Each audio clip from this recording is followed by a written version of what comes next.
Oi! Hoje resenhando o conto Subvenção do Sindicato, escrito por D.H. Lawrence, aqui do seu livro Apenas uma Mulher e Outros Contos, no nosso projeto Contos do Meio-Dia.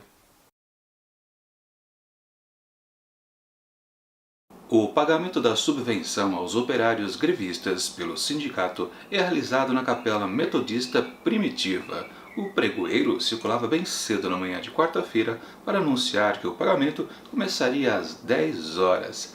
Assim começa Subvenção do Sindicato, escrito por D.H. Lawrence, que conta a história de um jovem na casa dos 22 anos de idade que é um minerador. E assim como todos os outros companheiros de emprego, estão em greve. E por isso que eles têm essa pequena subvenção que nada mais, nada menos equivale a 1 shilling por cada filho que eles tenham. Ou seja, quem tiver mais filhos em casa vai ganhar um pouquinho mais de subvenção do que outros que talvez nem tenham filhos. Quem não tem filho realmente está na pindaíba.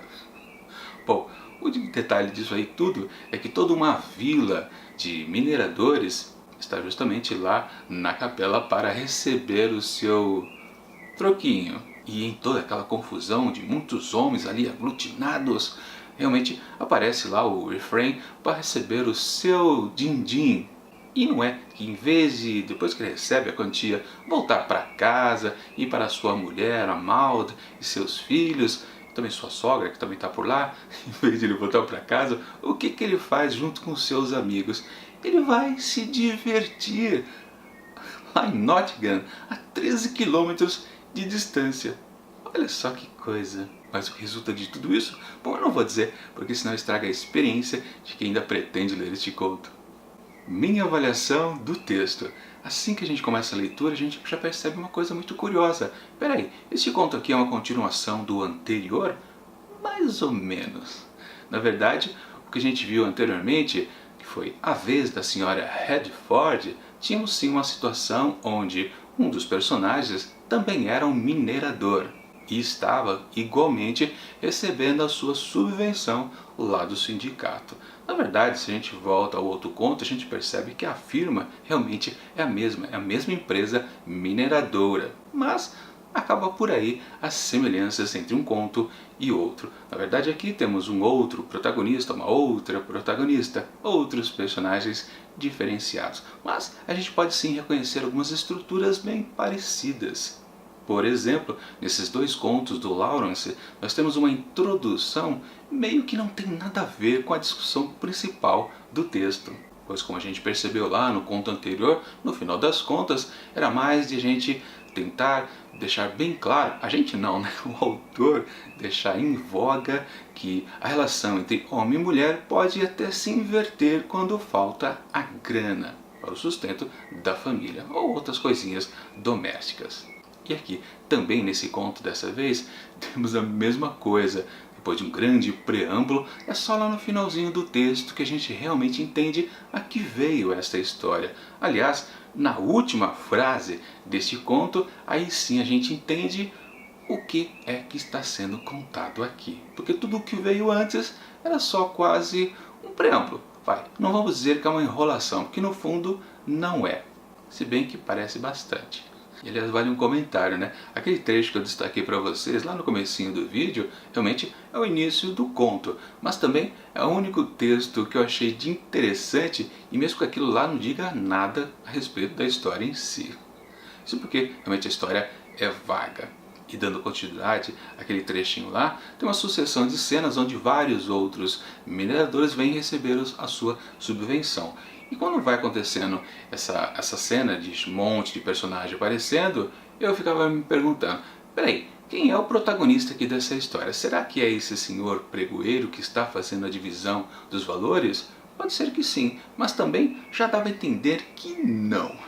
E depois, quando eles partem para ir a 13 quilômetros de distância para poder se divertir um pouquinho, beber e apostar em algumas coisas, você também começa a pensar, mas espera aí, toda essa aventura que eles estão tendo, esse caminhar, também dá para perceber que não é a história. Ou seja, nós temos duas introduções ou duas bases para esse personagem aqui, protagonista, o Ephraim. Mas na verdade não passa de dados sendo oferecidos sobre ele. mas que na verdade não é a história em si.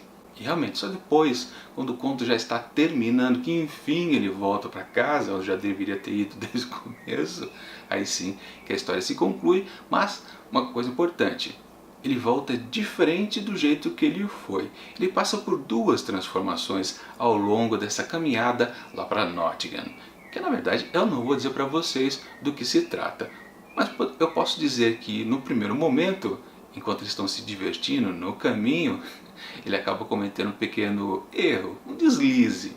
Ele fica um pouco chateado, digamos. E depois, no outro incidente, na verdade ele é um observador, e aí sim ele fica mais abatido com o que acontece diante de seus olhos. Isso com certeza muda não que muda a personalidade dele, mas muda o comportamento dele, muda aquele dia que ele estava bom, razoável. Então, nesse jeito transformado é que ele retorna à casa, e aí ele tem que encarar a sua mulher, a Maud, e principalmente a sua sogra. E é aí que finalmente nós temos uma grande característica do escritor de H. Lawrence, que são os diálogos que sempre são conflitantes entre seus personagens. Aquela coisa de gato e rato, né? Um conflito aberto, puro diálogo, não há violência, é uma briga por palavras. E claro, eu posso dizer quem é que está no bate-boca. É justamente o protagonista, o Ephraim, e a sua sogra. Enquanto isso, a Maud, a esposa do Ephraim, fica lá na dela, meio que concordando com o que a sogra está dizendo para o genro. Na verdade, ela está marcando território ali como fosse uma matriarca da família. E, obviamente, colocando o Ephraim lá no chão, arrasando ele, justamente nessa coisa de, pô, você já está em greve, não está ganhando nada, só está ganhando subvenção do sindicato, mas você sai lá para se divertir com os amigos, e aqui, e a família, as mulheres, como é que fica? Seus filhos? Hã? Hein? Mas, depois de todo esse bate-boca, aí sim tem o desfecho da história, que é uma boa sacada assim do Lawrence. Claro que eu não posso dizer o que acontece exatamente na última frase do conto, mas uma grande justificativa assim para toda essa história. E no fim, realmente, a questão da mulher é discutida ali naquela sociedade vitoriana. Mas claro, obviamente, mesmo tendo um finalzinho satisfatório, não chega a salvar exatamente esse texto que cai naquele bloco de histórias onde você, depois de alguns meses, provavelmente não vai se lembrar dela, porque realmente não tem uma uma narrativa. Então, para Subvenção do Sindicato de D.H. Lawrence, eu atribuo apenas 3,5 asteriscos.